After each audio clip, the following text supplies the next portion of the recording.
Hello, my name's Oyindamola Faithful, and I am the Artistic and Executive Director of the Center for Contemporary Art, Lagos. Let me tell you a story about a garden that Bisi Silva built.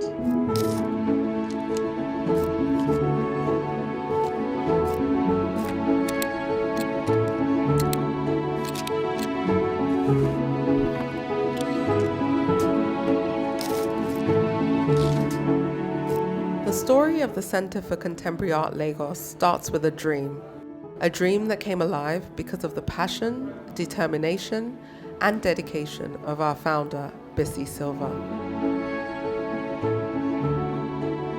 Her pioneering vision laid the foundation for what we are today, and her legacy keeps inspiring us as we grow and move forward.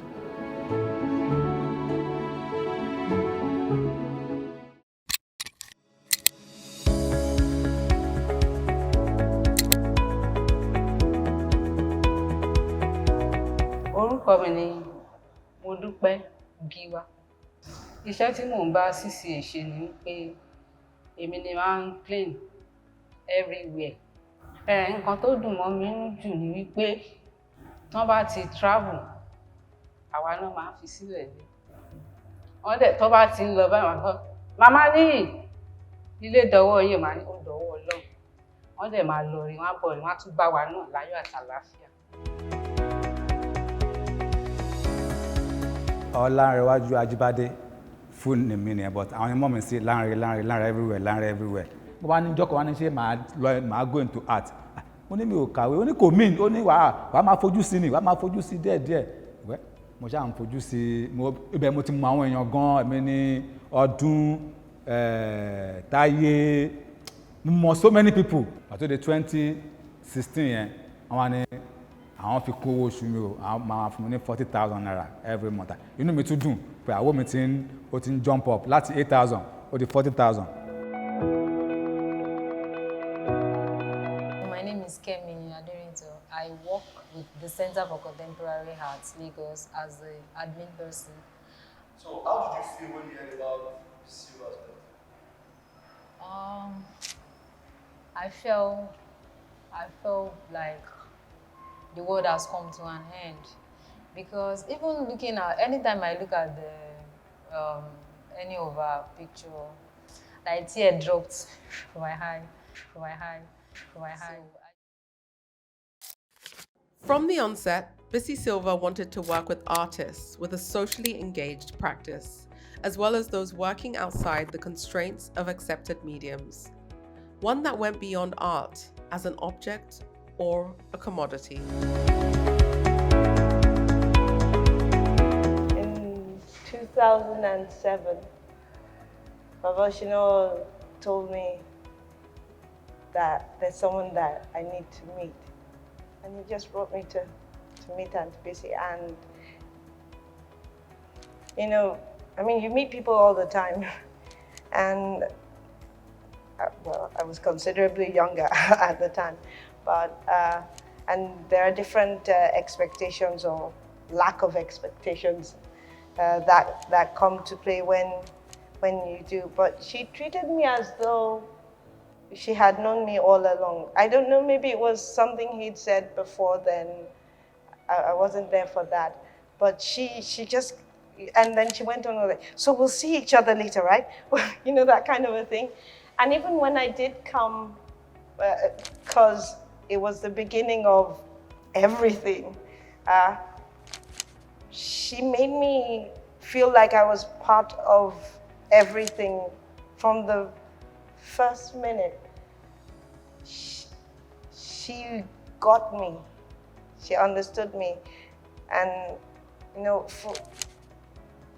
because of the kind of things I was interested in, of course, I was coming from a traditional background, but I was doing so much experimenting and things at that time, and so many other things that aren't maybe directly making art, and everything. There wasn't anything I would bring up, and she was like, yeah, so this is what we'll do. And she's always full of advice. So she became addictive.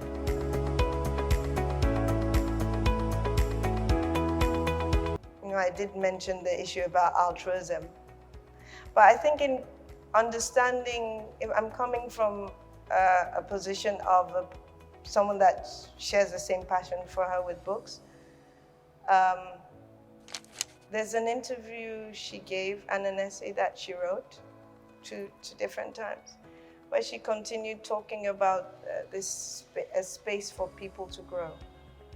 And she called it, I mean, other people have used the term. It's not like rocket science, creating space for 100 flowers to bloom.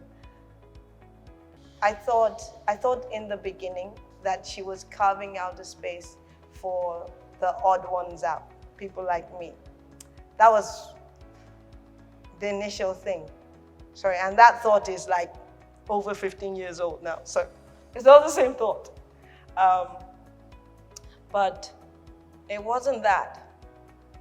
She just wanted us, when I say us, I mean everyone, whoever comes here, to actually engage exploring themselves. There's nowhere else that you can get to do that outside of the creative space. It's a creative space that feeds STEM. STEM comes from the creative space. And she, I mean, started off with the library. We didn't have all the floors at the time. With the library and then the gallery room. It was later on that we added the other gallery room. But the library was the first. And it was home for me. And it was a space where, still till now, I mean, the kind of books that are available for you just to explore, they're not things you find everywhere. First of all, her vision was to make this place a hub where creatives can gather, like a house of reflection, where creatives can gather and be critical about what they're doing, not just exhibitions, because everyone wants to do an exhibition. So she wants a space where people can come, reflect, think together, and produce work. You know, she creates these opportunities, and she's looking at people who usually come around here, who she feel, oh, this opportunity will fit you, this opportunity can make you better. And that was what this place was about. That was what she wanted this place to be. And I'm happy that it's happening today. Even I do not believe that people like Bisi die, people like Bisi do not die, they transition, they move on to greater things. So I'm happy that this is happening, and wherever she is right now, she'll be fulfilled. Life is a garden, according to the writer Kurt Vonnegut. And in this garden, Bisi Silva has created a space for 100 flowers to bloom and express their diversity, even as they carry in themselves the seed of a new tomorrow. Her legacy continues to thrive even in death, with a dedicated team staying true to the vision that started it all.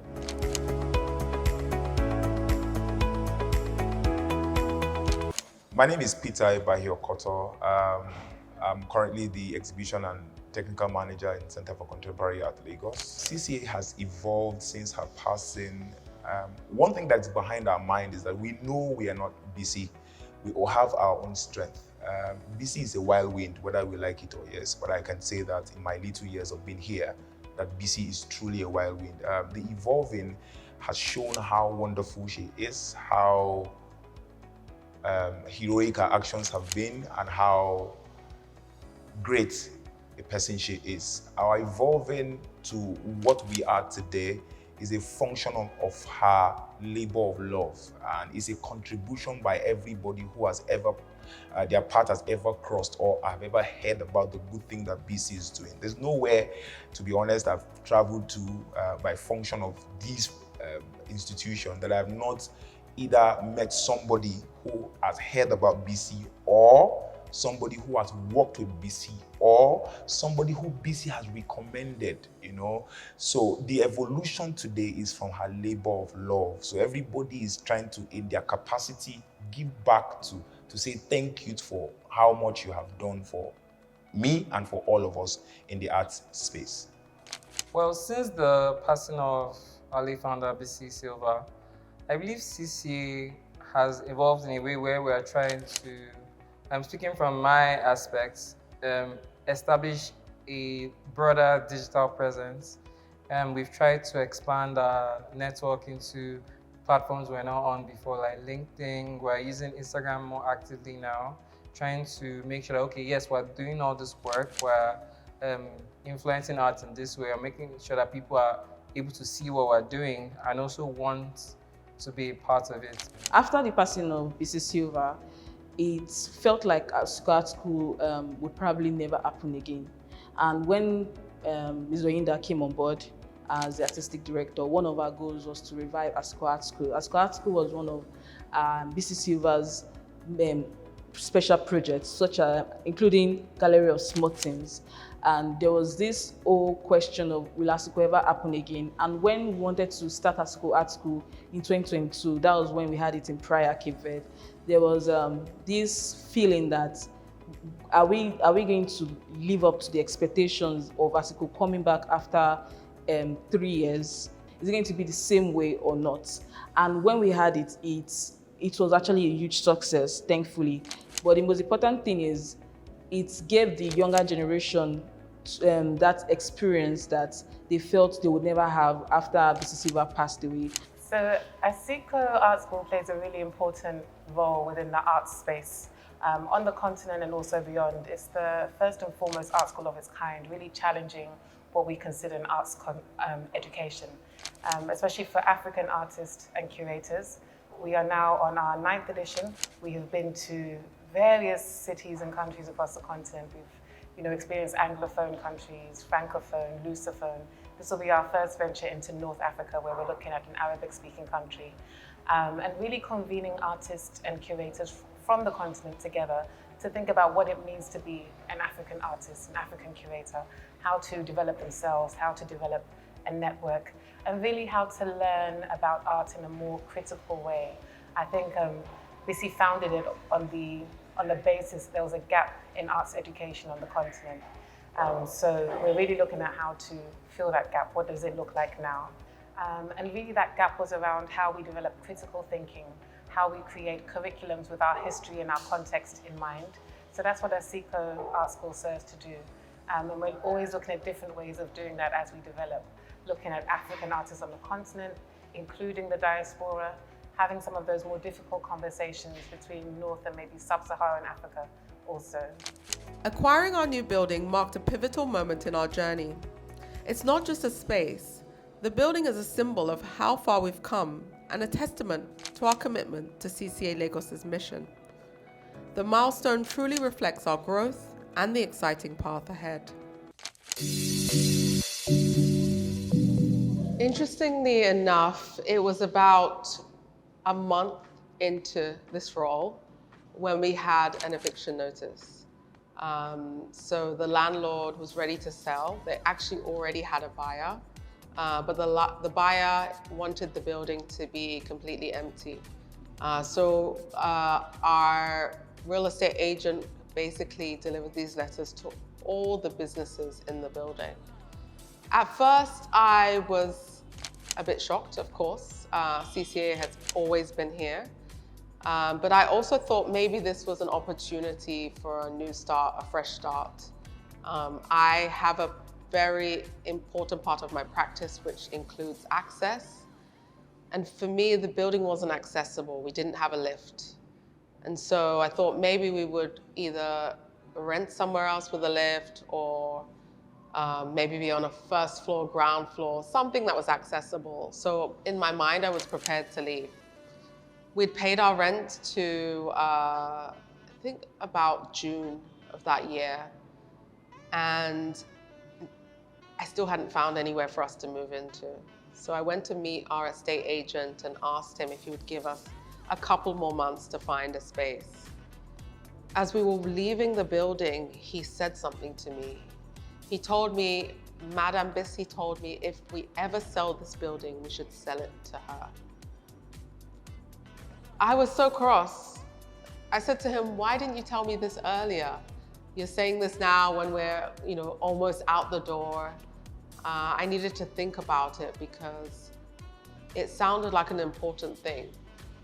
So I went back to meet the board and I told them this conversation I had.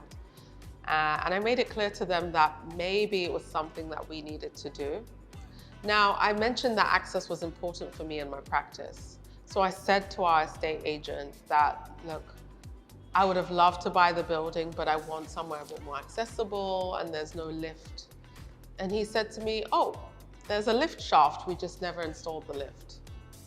And I thought to myself, wow, we've been in this building for what, going on 14 years, and I never knew that there was a lift shaft. So I came back and I was knocking on the wall, and truth be told, there was a lift shaft. And so I thought, actually, maybe there is this possibility for us to remain in the building. So after speaking with the board and thinking through what it meant, I was committed to buy this building. Now, having a desire to buy a building and actually buying the building, they're definitely two different things. But I remember hearing or reading the Bible verse about making a vision plain. And so when we wanted to buy this building, I went to architect Alanka Dosekun Ajay, and I said, look, I need to buy this building, but I feel like who's going to want to buy this building? It's so run down as it is. Why don't we show the people the building that of the future, the building that we want to have? And so Studio Contra, which is the name of the architecture firm, supported us in designing a building. And Ayo, on our artistic board, and who's the director for Taffeta Gallery, introduced us to Hannah O'Leary, who's at Sotheby's. Now, the timeline for us to be out of the building or pay up was very, very short. And Hannah was committed to helping us, but truly the timeline didn't work out. She mentioned that there would be an auction coming up the previous year, and that was a better fit for them, and actually was a better fit for us. It gave us the opportunity to really develop our fundraising strategy, our partners, and it allowed for the artists who wanted to support CCA to do so. There was a run-up period for them to submit work, and they really did come out, and I have no words. I'm so appreciative for the role that the artists, local and international, played in us raising the funds to buy this building. My name is Ayo Adeyinka. I'm an art gallerist based in London. I run a gallery called Taffeta. I sit on the artistic board of the Bisi Silva Center for Contemporary Arts, Lagos.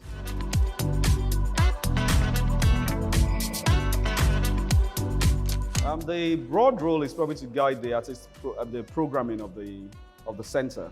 I like to think because I'm a gallerist and an art dealer, I like to think my role is to specifically tap my wealthy clients for funds to support the program.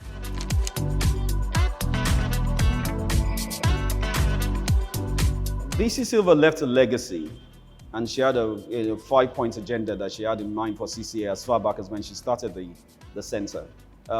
Sadly, we lost her, as we all know, but letting that legacy die off was basically unacceptable to the community, and it was a global community. So keeping the building was the primary concern once we started thinking of the future for CCA. Then the programming comes out of the building. They're young curators that guide CCA. They have a very strong board of trustees. CCA is in very good hands. They always, like I said, they had a global reach initially. That global reach is not going to diminish, and there's going to be lots more done in the future. My name is Hannah O'Leary. I am the head of modern African art at Sotheby's Auction House, and I'm based in London.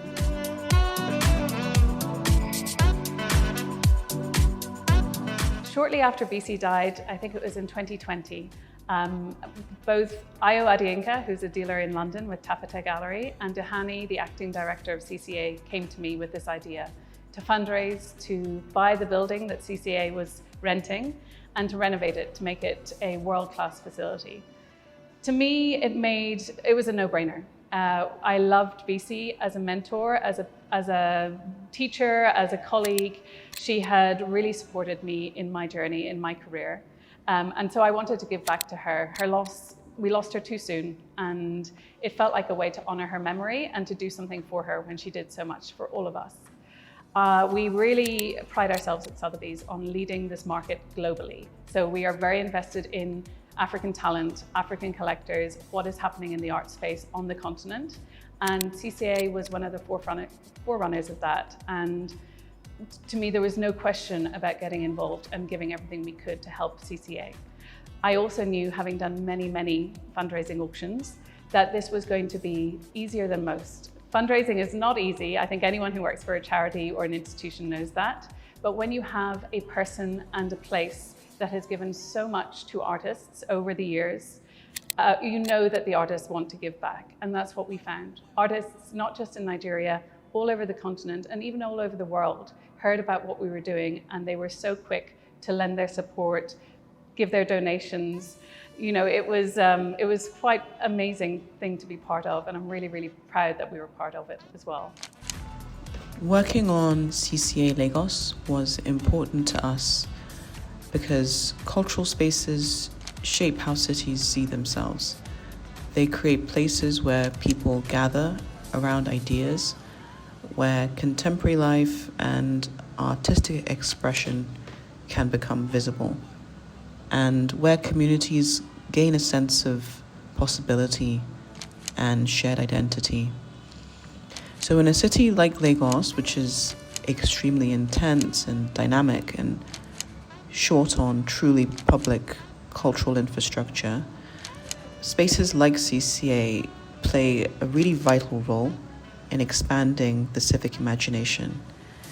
They demonstrate that art and culture are not luxuries, but essential parts of urban life. At CCA, this begins with the building's direct connection to the street, allowing the gallery to feel like a true extension of the city, rather than something walled off from it. The threshold is therefore intentionally porous, inviting passers-by into a space that belongs as much to the community as to the institution. Our renovation of CCA Lagos focused on openness and material simplicity. We wrapped the facade in recycled galvanized steel channels, giving shade and a strong visual identity. The interior is organized under a simple barrel vault in the galleries, which is higher in the middle and lower at the sides to conceal services. And we deployed terrazzo floors in the galleries while painting the circulation spaces and staircase. With a careful budget and a committed team, we aimed to transform modest materials into a welcoming, contemporary art space that reflects the importance of culture within the city it serves.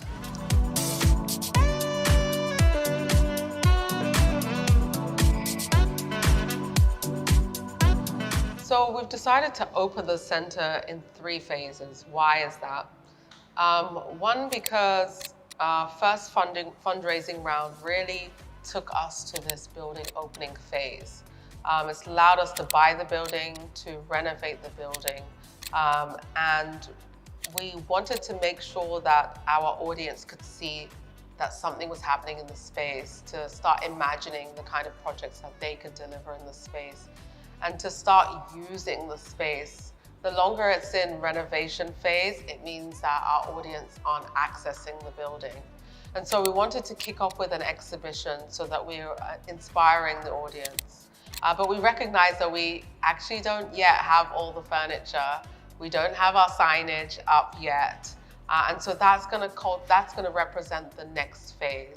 Our library is the heart of our organization. And so for us, it's important as we commission the space that we are delivering a world-class library, but a library that adapts to our environment.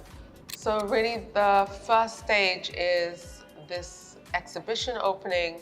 The second stage is really around our collections. So that's the library and the archive. We're working with Goethe Institute, and we're just about to actually announce our new archival fellowship. And that will allow us to respond to what's happened over the last 17 years, what's happened in CCA, what's happened in Nigeria, and how Bisi's voice kind of comes to play in that. And we will be digitizing some of our collection. So that really represents phase 2. Phase 3 is, God willing, when it all comes together. As a site, we're comfortable in terms of usability of the building, our publications, our library is accessible in person. We have a good digital presence as well through the archiving projects, and we can come together and really celebrate. It's definitely something that we will highlight even more during that final phase, is that this will become the Bisi Silva Center for Contemporary Arts Lagos. And yeah, I envision it being everything and living up to everything that it claims to be.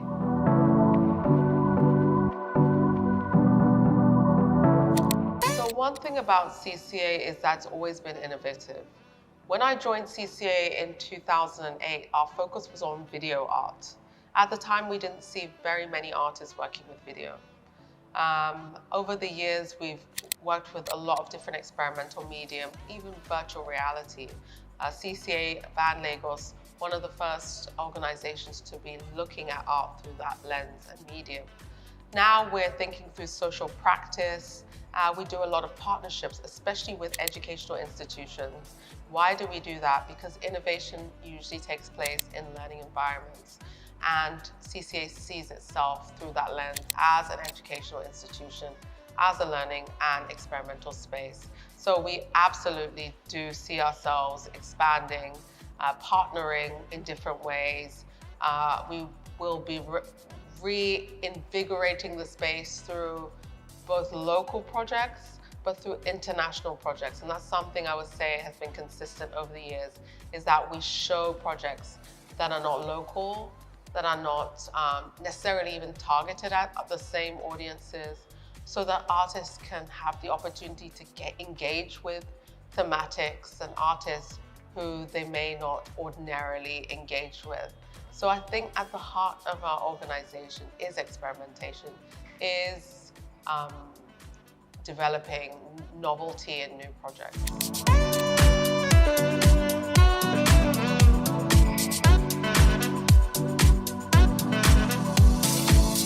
I mean, for me, when I started at CCA, I was here from 2008 to 2010, the first time around. And 2010 was when Asiko kicked off. And so while it wasn't my project, I was at the building. I felt the heart, the pulse of what was happening, and it felt really important.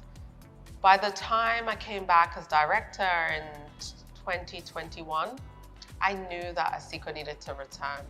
I'd heard it on the tongues of the artists and the curators who had engaged with the program. But for me to be able to deliver something like that, I knew I needed a strong, solid partner. It's interesting, I always say I watch a lot of Korean dramas, and there's something that they say about having someone come alongside you. And for me, that was Amma. We'd worked together in our previous roles, and I needed someone to come alongside me so that I could restart the project.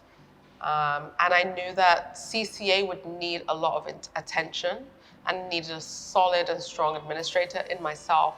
But Asiko, as a program, was equally as strong and impactful. I needed that kind of leader as well. And so I asked Amma to come alongside and to deliver this project.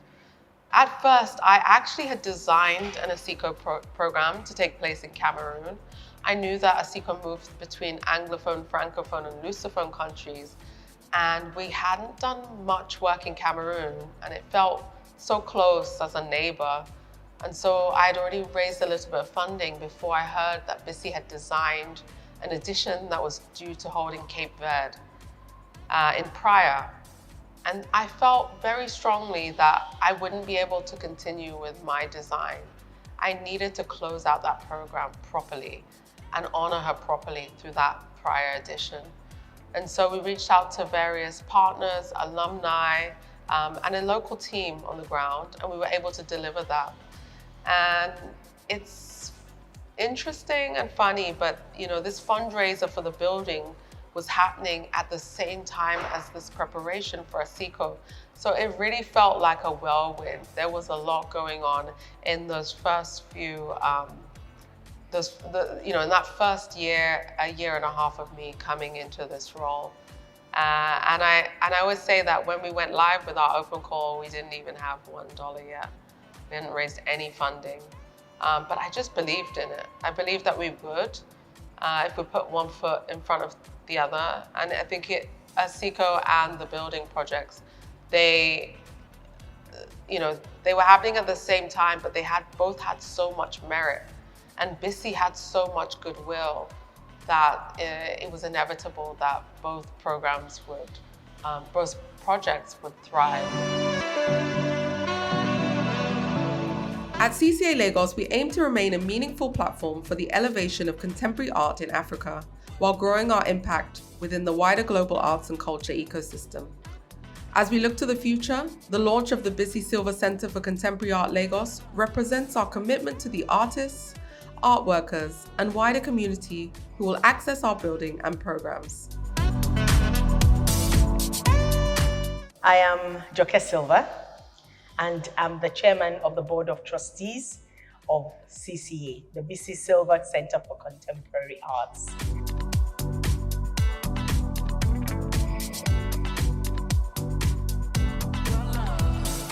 Yes, she did. She was always talking about it, but I never understood it. My sister was always trying to push the envelope about, contemporary art. What for her was that,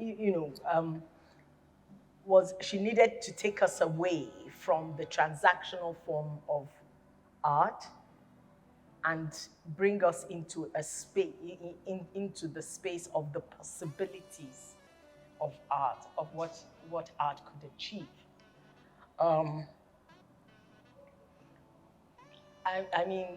And this she actually started in London when she had just finished at the Royal College of Arts.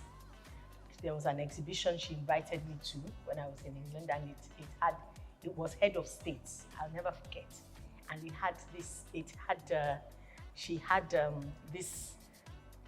there was this white platform with a gun at the center of it. And then there were peepholes where you could then see various heads of state. And also, there were different thoughts about the heads of state, And I remember going into that exhibition and I'm like, how is anybody going to buy this? Because that's the only kind of art that I was used to, And she was like, it's not for sale. It's for you to experience. That was it. It's for you to experience and for it to engender conversation, really. And it was always for you to interact with the work of art, with the installation. It was from her that I first heard about installation art. Yes. My name is Shade Doherty, and I'm on the board of trustees of the Center for Contemporary Art Lagos, to be known shortly as the Bisi Silva Center for Contemporary Art Lagos.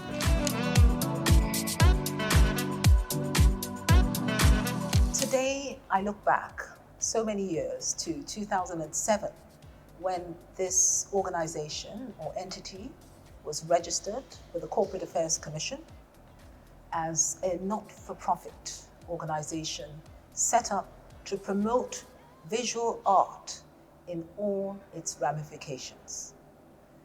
Bisi was a visionary, and what she foresaw at that time has really come to pass.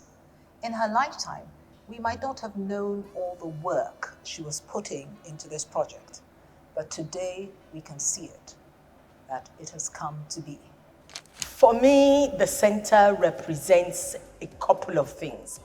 One, it represents the power of collaboration. it represents for me, before I even get to the point of talking about collaboration, I think it represents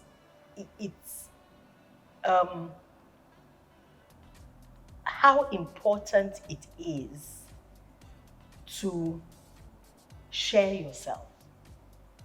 That's it. That's what happened. Because that's what Bisi did. She shared herself with so many people, encouraged so many people. It was not only about her. It was never only about what she could do and what she could gain. It was always about nurturing. It was always about nurturing people's ideas and helping them to grow those ideas and letting them see the possibilities of what those ideas could be. So that's one of the things that this center, since her demise, because it's been since her demise that I realized how many people she had poured herself into, how many people she had made their visions become a reality, It also shows me, for me, it also represents the power, incredible power of collaboration. Because it was when Bisi passed that it was the arts community, the people whose work she had grown, who she had interacted with, who were like, no, her passing cannot be the death of what she had built, and what she had started. So it was the arts community that came up with the idea that, look, it's key that we buy where she worked out from, and then we turn it into a setup. I mean, when she was here, she worked out of 2 floors. The floor, the second and the third. The second was the space, and the third was the library. All right? And then there was another, there was something else downstairs, and then there was something else on the ground floor. And they said, no, let's find a way of buying the whole building, and then we'll turn it into a center for contemporary arts. And so they came up with the idea of how we can do it, and once the idea came, then the how also came, and the people who would support the how came. And it's been an incredible journey. I really cannot thank enough people. If I start, my session will,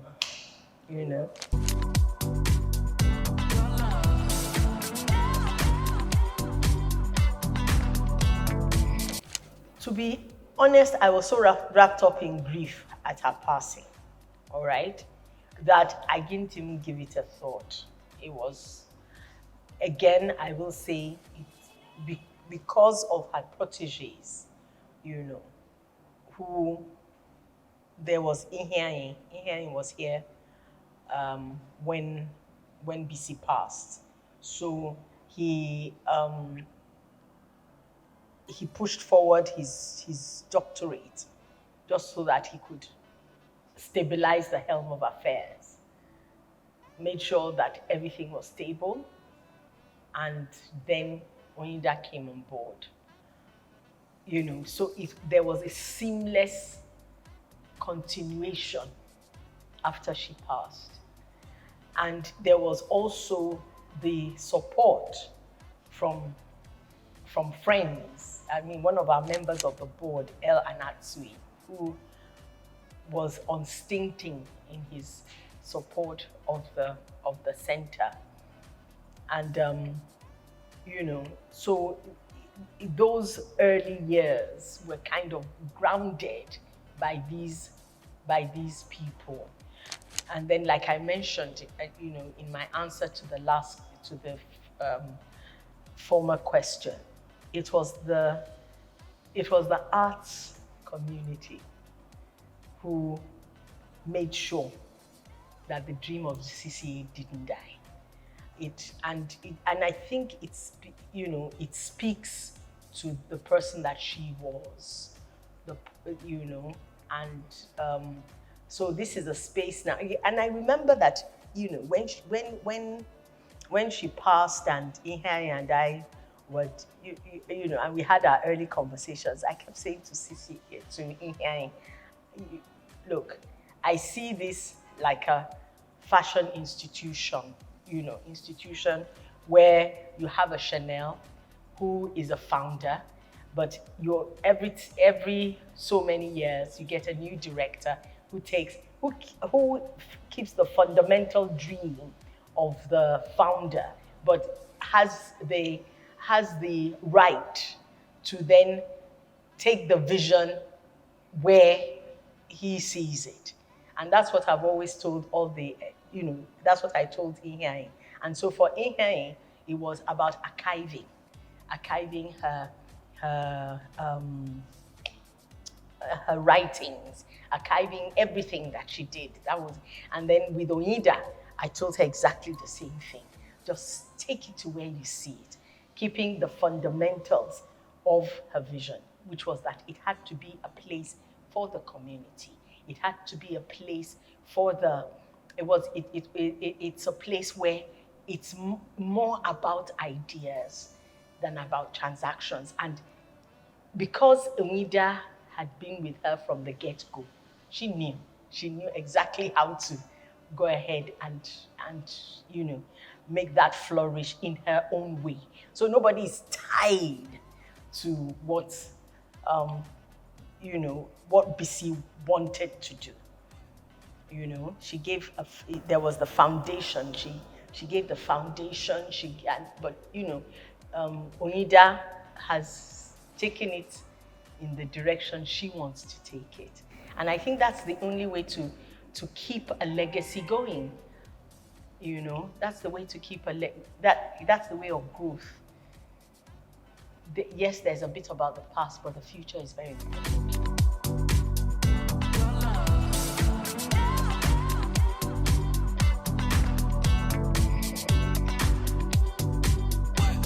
The center incorporates many aspects.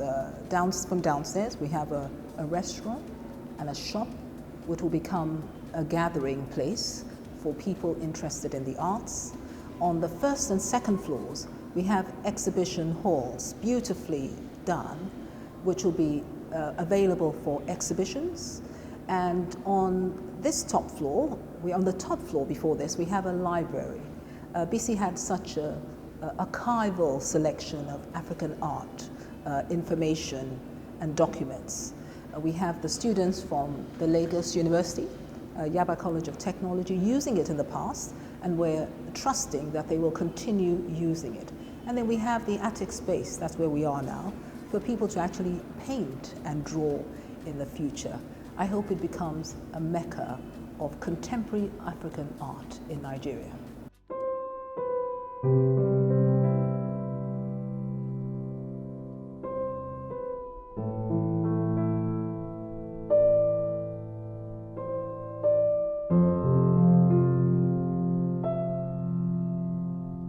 CCA Lagos does not exist in a vacuum. We continue to thrive because of the commitment of the artists, administrators, curators, funders, and audiences that support our work. As we reopen the space, we invite you to continue to partner with us as we focus on the mission to increase access to contemporary art, foster an environment for art education to take place, and provide opportunities for art history to be written, researched, and disseminated, and cultivate moments of experimentation and awe. Together, we continue to build a vibrant cultural landscape that inspires and empowers. Our story is still being written. I'm glad we're all on the same page. Love you, CCA!